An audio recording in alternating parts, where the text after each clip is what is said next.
According to my parents, family, or the community I grew up in, I'm a failure. You know, insecurities, I'm not good at this, I suck.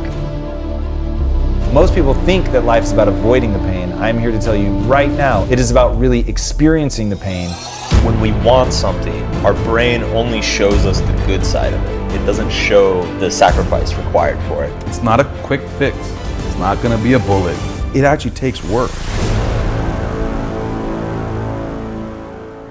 Most people think that life is about avoiding the pain. I'm here to tell you right now, in a very controlled fashion, it is about really experiencing the pain, learning from it. So Ray Dalio, the most successful hedge fund manager of all time, has a perfect math equation. Pain plus reflection equals progress. If you don't feel the pain, you never reflect on it. So my thing is, I spend 80% of my time focused on the beautiful things in my life, the things I'm grateful for, the beautiful things that I want to bring into existence, all of it. 20% of the time though, I'm in the darkness, man. I'm in that Tim Grover, relentless, I'm going to make this happen if I have to break myself, and I'm not afraid to lean into that because I know how powerful it is. Now, if you really want to put numbers how powerful this is, they did a study and they wanted to find out what happens, how can we get people to endure more pain? And the punchline is hilarious. So they would take people and they would submerge their arm in a bucket of ice and they would just hold it there as long as you can. Now at first it's just cold, but after a while it really starts to hurt. And so people would end up yanking their arms out. They found that people could hold their arm in the bucket 35% longer if you let them display anger. So put it in, they get to that point where they're about to pull it out and you tell them, yell, cuss, do whatever you need to, and they'd be able to do it. The expression of intensity, even what I'm doing right now, I can feel myself ready, right? I'm ready to strike, my muscles are tense, I've got a different posture, I bring my chin down, there's intensity in my eyes. Like, dude, I'm now feeling that because I'm embodying it, right? So it makes me really feel that. And so I actually started to tell the story earlier. I hate the gym. But what I would do to make myself work out is my wife would be on the opposite side of the gym and I would stare at her and I would imagine her being attacked. And I would imagine her being attacked by people bigger than me and that the only way that I could fight them off was to get stronger. There was nothing beautiful in it. I was not worried about aesthetics. I was worried about saving my wife. And by stepping into that dark place, and because people are like, what are you doing? But dude, I needed that motivation to push past what I want, to push past pain, boredom, all of it, and just to really get into it and get a result. But I find that people shy away from that. Look, to me, it's an 80-20 split. If you're spending more than 20% of your time there, it will be corrosive. It will start to erode your sense of self because you're gonna feel badly, right? Because I would be saying to myself, you're weak, come on, like you've gotta get stronger. If you spend 80% of your time doing that, that sucks. I don't wanna live like that. But not being able to dip into both, you'll just never hit the level of extraordinary. You may be fine, you may even be good, but you're never gonna be great. According to my parents, family, or the community I grew up in, I'm a failure. That's crazy. And how did I buck the trend? I was really, really fortunate that very early on I started to experiment with what mattered to me. Sometimes that got me in a lot of trouble. What people don't know about me is that I was suspended from school 3 times for trying out all sorts of things, like things that people would never imagine of someone who goes on to be a monk. I was experimenting with all the drugs in the world. I had multiple relationships. I was really trying to search for some sort of meaning, fulfillment, and as long as I've known, I've been chasing thrill. I really value thrill.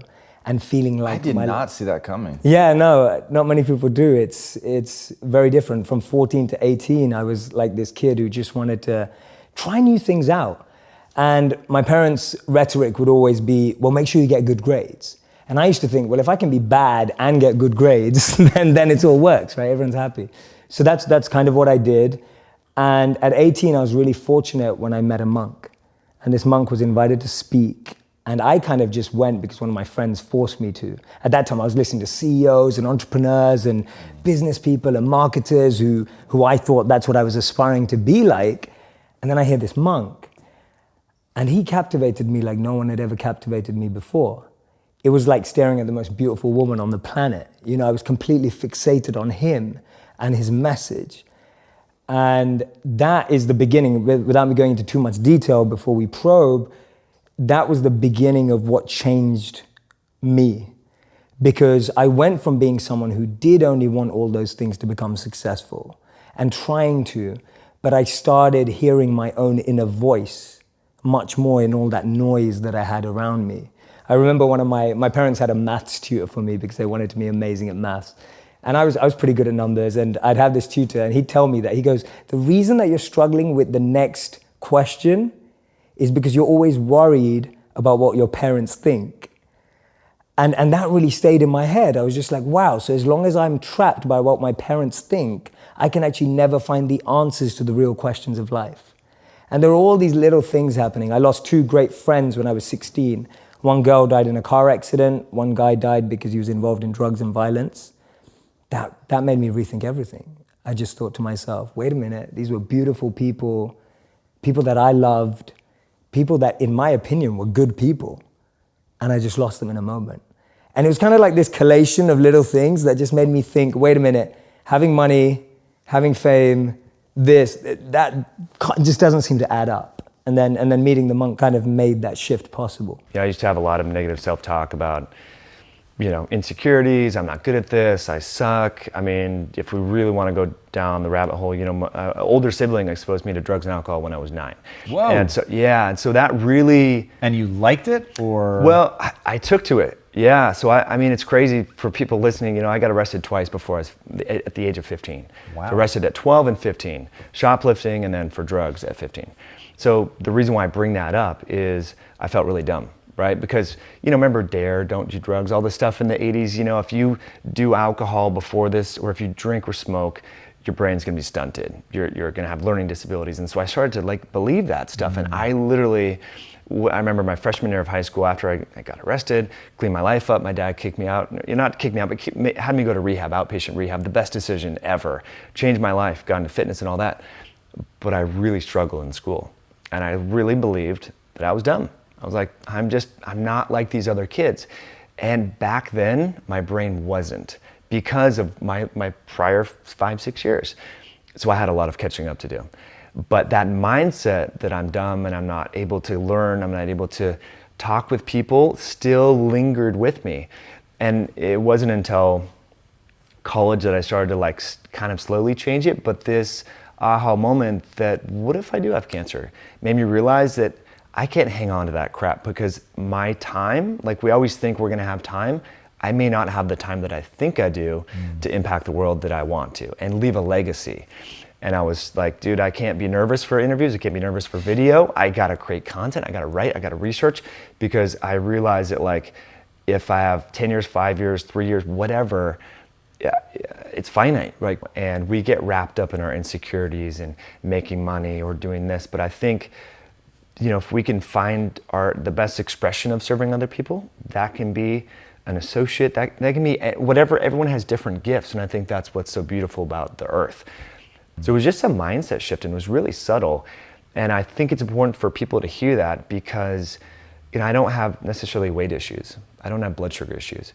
Most people, searching for health-related topics are trying to lose body fat, trying to balance their blood sugar. But I have other issues that I'm dealing with, and we need to have a positive mindset that our body and our mind are malleable. I think the things that we tend to be passionate about, we don't even realize we're passionate about them because they seem so normal and obvious to us. I remember when I was in music school, I was practicing, I played guitar. So I was practicing 6 hours a day, just beating my head against the wall, trying to learn all these different songs and stuff. And I hated it. Was a grind, and it felt like a job I was supposed to do. And I remember actually right before I quit, there was a kid in the program who was he was an all-star. Everybody knew he was gonna make it, and it's funny, today I think he has 2 or 3 Grammys. But so I found him in the cafeteria, and I sat down with him, and I'm like, oh man, I don't know, can you give me some advice, man? He's like, yeah, sure, what's going on? And I'm like, how do you practice this much? I'm practicing 6 hours a day. How much are you practicing? And he's like, yeah, 6 hours a day. And I'm like, but how do you stay motivated? How do you, what's your warm up like? How do you schedule your practice time? And he's just looking at me like I'm speaking Klingon. He's like, what are you talking about? I just practice. I always practice. What? It didn't even compute for him. And then I was like, okay, I should probably quit. So jump ahead like 5-6 years, I had started blogging, and I would go to these like internet marketing conferences and stuff. And people would start coming up to me and they're like, oh man, I love your blog, man. Like your articles, they're like 10, 20 pages long. You're posting like multiple each week. And I'm like, yeah, thanks. They're like, man, it's incredible. So, what's your writing regimen like? Like, how do you get yourself motivated? He starts asking me all these questions, and I'm like looking at him like, what are you talking about? Like, I just write. I just sit down and write. I don't even have to think about it. And it kind of like rung a bell in my head of like, wait a second, like that's something. That's a signal that there's something special about this. Because for whatever reason, what seems to cause other people a lot of stress and pain comes easily to me. And what causes me a lot of stress and pain, came easily to the guy who did make it through music school. And so I realized that it's not about like grit or willpower or just like wanting it enough. It's a lot of it too is just we're all masochists a little bit. Like there's some pain in the world that it gets us off a little bit. And I found mine.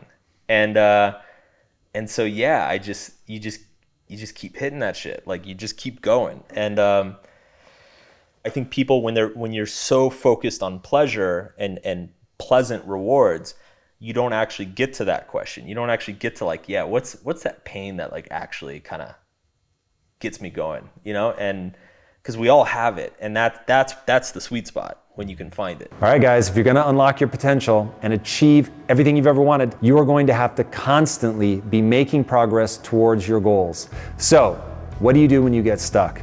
The bad news is getting stuck happens to everyone at some point. It's pretty much unavoidable. But the good news is that if you're willing to take action, there is a framework that you can follow to get back on track. If that sounds familiar, or if you're stuck in a rut and not achieving your goals as fast as you want, I've pulled a class out of Impact Theory University that you need to watch right now. It's called 6 Steps to Getting Unstuck, and you can watch it for free at unstuck.impacttheory.com. Inside, I'll teach you about how to use cognitive reframes, my 4-level value stack to becoming unstoppable, as well as the single most important thing to start doing today to regain momentum. To watch this free preview for Impact Theory University, go to unstuck.impacttheory.com. I'll see you on the inside, guys. All right, take care, and now back to the episode.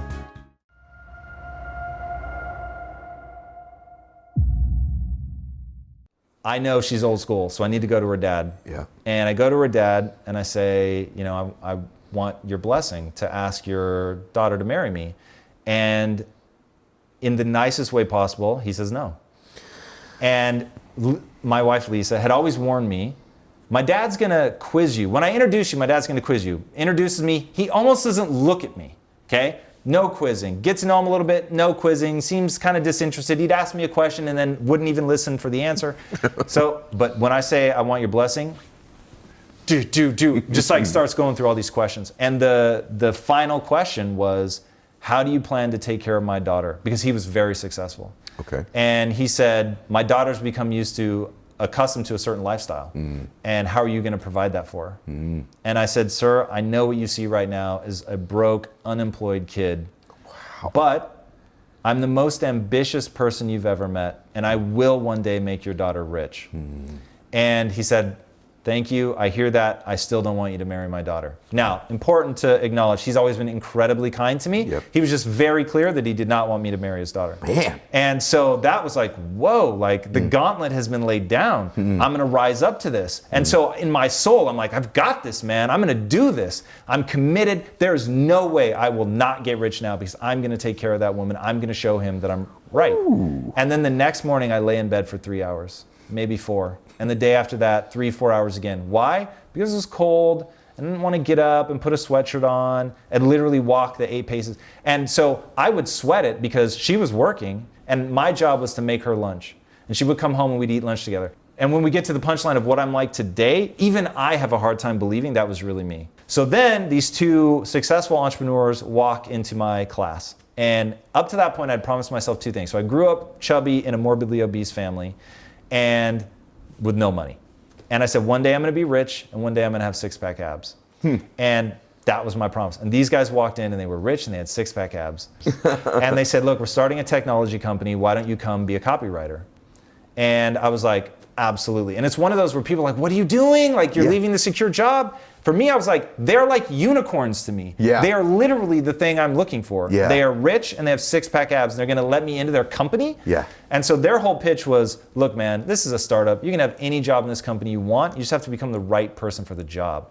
So it was a tech company. It was in this beautiful office overlooking the Pacific Ocean.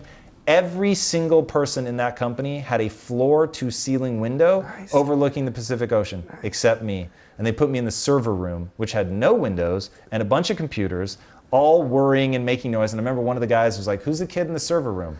And so that's how I became known. I was the kid in the server room. I didn't know anything about business. I would bring my wife to visit me in the office, and I'm like, look how beautiful the office is, and this is where I'm at. You know, and like literally like those makeshift desks that are like really like a table that you would use on a picnic, but you've got computers stacked on it. Yeah. That's where I worked all day. Yeah, come on, brother. And so that just being around other people now who had that same kind of drive. Yeah. And I remember, now people are really going to enjoy this one. Yeah. We used to race to see who could relax our bladder the fastest and finish peeing sooner. And that got me thinking at tempo, right? Like you're snapping. And that literally, I could feel it make my brain speed up. What? It's one of the most surreal things. Now, since then, I've read studies. The number of patents filed in a city is directly correlated to the speed at which the average citizen walks 20 yards on the sidewalk. Come on. Let that sink in. So that little, and I'm obsessed, I have the chills now. Yeah. I'm obsessed with the physiological hooks that can help you develop your mind and moving fast and being made fun of, by the way, when I move slowly. When we want something, our brain only shows us the good side of it. It doesn't show the sacrifice required for it. In every experience you have in life, there is a shit sandwich part of it. You know, there's everything has its associated problems.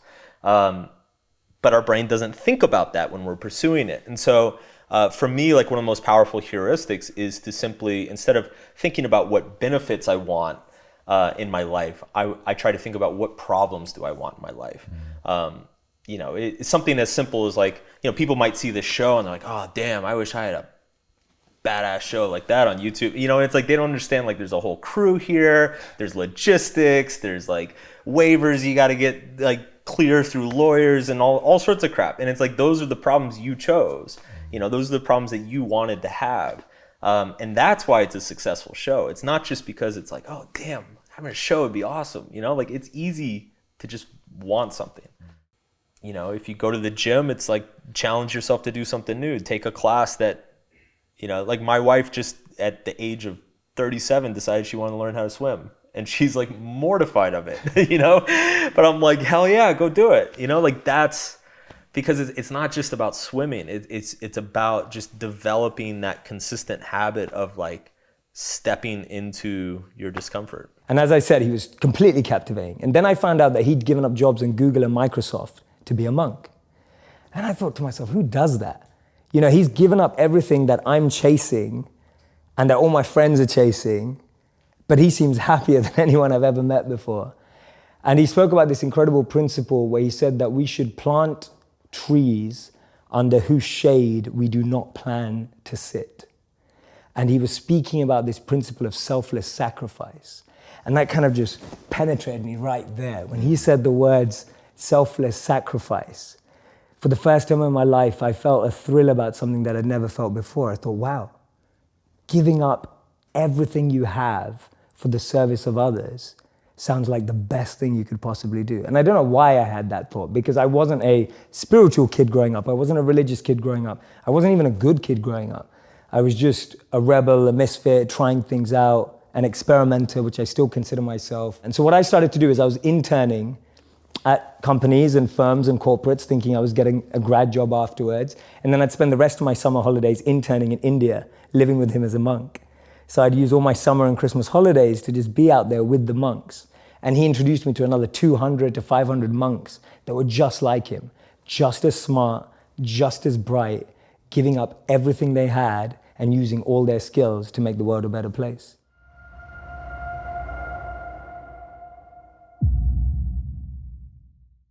Some people actually have aberrant, robust, lighting up of some of these structures. Amygdala ones people usually think of, but in these subcortical structures, some people, it actually correlates that they light up more and they have greater addiction in that group. So there's a structural element, there's a life context element, and then there's also the frontal lobe element, and that thinking of creating new habits, creating new values, creating less triggers in your life. That's the opportunity that we all have, and I think that's the project you're working on. What's the stuff we can control without zapping ourselves and without putting pills in us? Those things set the boundaries, but the frontal lobe regulation of how we feel is in your own command. And you've seen it in Buddhist monks. You've seen the mind-body connection in deep divers. There's actually two nerves that come down and wrap around the heart. They can think down their pulse. They can think down how fast their heart beats. This is not like baloney. This is, you can put an ultrasound, you can look it up online, you see videos of it. That shows that thinking can change, thought can change how fast your heart beats. Why wouldn't we believe that thought can change those subcortical structures about anxiety and depression? If you get depressed, you're sort of, you can get stuck. But people who aren't having those mental health issues, but just want to be better and live a more rich life in the sense of personal experience, we can think about our lives and our habits and triggers and create effects inside us. The mind-body connection is mind down to body. And many people feel, body back up to mind, and that's where meditation and meditative breathing come in. But those connections are real. You see examples around you. If your frontal lobe can only help you 5% and somebody else is all dialed in and helps them 50%, it doesn't matter. That's your best, and that's an avenue available to you. But it's not a simple one. It's not a quick fix. It's not going to be a bullet. It actually takes work. And you mentioned repetition. It takes work. It takes effort. And there is no shortcut to it, but it's a glacial change that can happen over a few months to a few years. And I think once, like people who go to the gym, they can't not go to the gym anymore. I think people who find these rituals and habits that make them feel better, they become addictive to that, and they're constructive and they're not pharmacologic. I began to discover brain plasticity. Yeah. So I'm laying on the floor in my apartment, I'm flirting with depression, I just don't know how I'm going to make anything in my life, feel hopeless and lost. And so I start reading about the brain. And reading in college revealed itself to me as the way to gain knowledge. And so I start reading about the brain. I see there's this debate going on. This is like late 90s, early 2000. And there's a camp of people saying, no, you can learn, even like to your last day on this planet. But it was highly debated. It's not anymore, but it was then. And I said, I choose to believe that. I choose to believe that I can grow and change. And so I start reading voraciously. I start thinking about brain plasticity and getting better. I take a job as a teacher and realize in teaching them, I'm able to make their films better. And if I can make their films better, why can't I make my own films better? So that starts to rebuild me, and I start thinking of myself as someone that needs to grow and learn and get better. So it's now called a growth mindset. You can now get a book on it. You can watch 1,000 YouTube videos. None of this existed back then, which is why all the stumbling around. But I start reading, and I start reading voraciously, and it starts to build my belief system. And that belief system ultimately is what completely changes my life. But first I need some more pain and suffering. I didn't think I had a problem. I didn't think thought my parents didn't understand me or whatever. This is what kids do. I mean, come on, people smoke pot and drink all the time. You guys probably did it too. And I didn't realize how behind in school I was. I didn't realize how stunted emotionally I was. I didn't realize that I couldn't effectively communicate with people, like literally verbally, and look people in the eyes, all that, because I hid behind the substances. The little relationships that I had back then were all under the influence. And so it forced me to get outside of my comfort zone and learn new skill sets, learn how to approach women, learn how to read. I had to relearn how to read, alphabet, multiplication tables, literally. And how did it get into weightlifting is my stepmother introduced me to a chiropractor. And he said, you know what, to get stronger and everything, you need to do these compound movements, squats, deadlifts, presses. And they were just like, look, you have potential, Mike, you need to just course correct here. And Yeah, so that's how I got into it. And, you know, I realized that if I can change my body, I could probably do the same thing to my mind. The weights gave me a lot of self-confidence. And then eventually that gave me the self-confidence that I can learn in school. And then I did the pre-med route and everything like that. And so without the weights, I don't think I would have had the ability to change my physique. Probably would not have had the self-confidence that I could learn biology and that I could actually study and do the MCAT, the medical school aptitude test, and things like that, right? So I think a lot of people look at people that lift weights and think meathead, or you're just doing this for looks, but there's so much carryover mentally that occur. And so that's why I love to have all my clients do some sort of resistance training or some exercise that's quantifiable.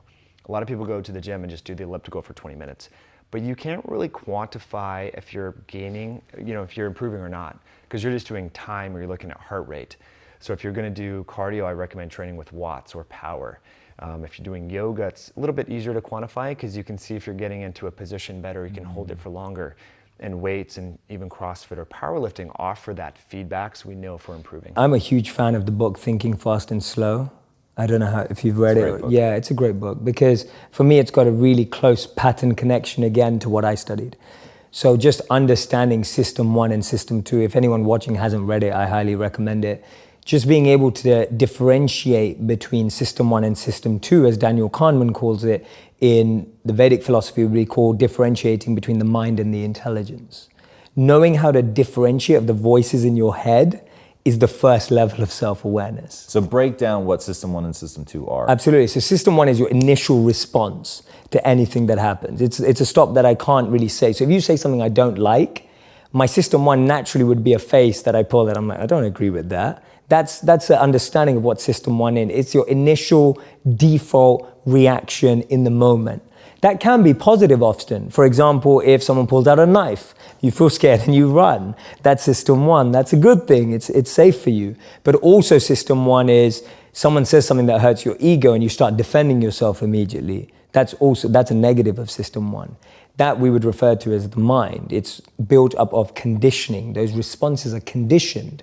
Those default elements are all there because of habit and continuous practice. The System 2 is more like the intelligence. What I would say is more like the parent. If you can consider System 1 to be more like a child, System 2 is more like a parent. It looks more at the long term. It looks more at the bigger picture. It processes that default reaction through a set of checking and metrics to decide whether that's true. The child is the one that wants everything right away, impatient, quickly responding, straight away reacting when it doesn't get what it wants. The intelligent parent, a good one, knows what the child wants and needs and what's better for it in the long term.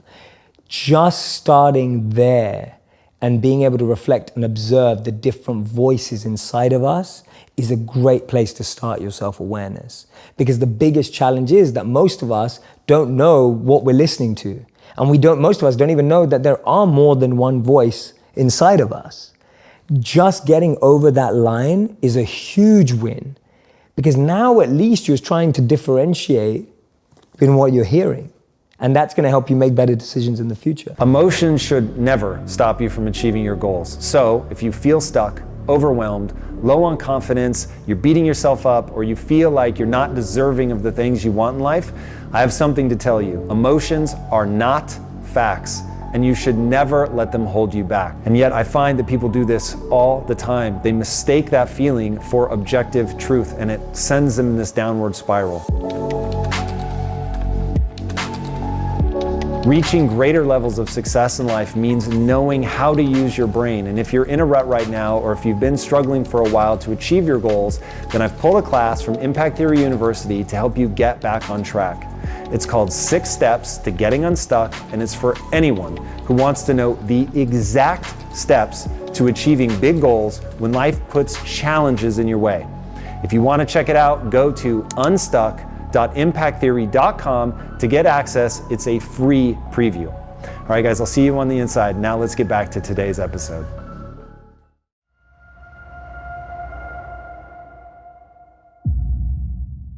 It's the way the brain prefers to get its fuel source. And it's based on a diet, lessons about dieting learned through controlling epilepsy and seizures in kids in areas where there's no medicine. So I was in Ukraine, and when they don't have medicine or a type of seizure, seizures are abnormal electrical activity of the brain, just like an arrhythmia would be an abnormal electrical activity of the heart. They would just feed them all-fat diet. You could smell it in the hospitals. So something about an all-fat diet forcing you into just using ketones. Now, intermittent fasting is back and forth, glucose and then ketones, glucose and then ketones. But for kids, if you just get them almost nearly all ketone as the source that goes up to the brain through an all-fat diet, their seizure rates go down. You know, so that's proof that food changes mind, because the mind is the electricity sparking through that flesh. Food will change the electricity, detectable, measurable electricity in your brain. Food affects mind, food affects brain. With that premise, we can talk about, okay, mind diet will hold off dementia, and intermittent fasting might make you feel like you've had a cup of coffee once you get in a rhythm out. It's not going to make you smarter, but it'll bring you to your most focused, to bring you to your most attentive. It's not going, oh, I'm intermittent fasting and now I can do physics. It's not like that. It's your personal best. And then the habits you demonstrate to your family by trying to be at your personal best. And then your kids see that and your friends see that. And I think that's how you impact generation change, is to have capable people demonstrate, hey, it's not hard, and this is the best we can do for ourselves. If somebody's struggling mentally, the first thing that I would recommend to them is to go work out. And the reason is the self-respect, self-belief are, I think, some of the biggest things that people struggle from. And sitting there and looking in the mirror and telling yourself that you love yourself it's probably not a bad start, but it's never going to get you there, because if you don't do something that you actually respect, you're not going to develop the self-respect. Working out, lifting, it's hard, it's difficult, you have to sustain effort, but you do see that loop of, I did this thing, I stayed focused, I was disciplined, I pushed beyond my comfort zone, and I got a result, and I look better, which triggers that intrinsic, like, when you look better, you feel better. As you're getting stronger, you feel better. You have that more confidence. But it's fascinating to me how few people are able to apply that to the rest of their life.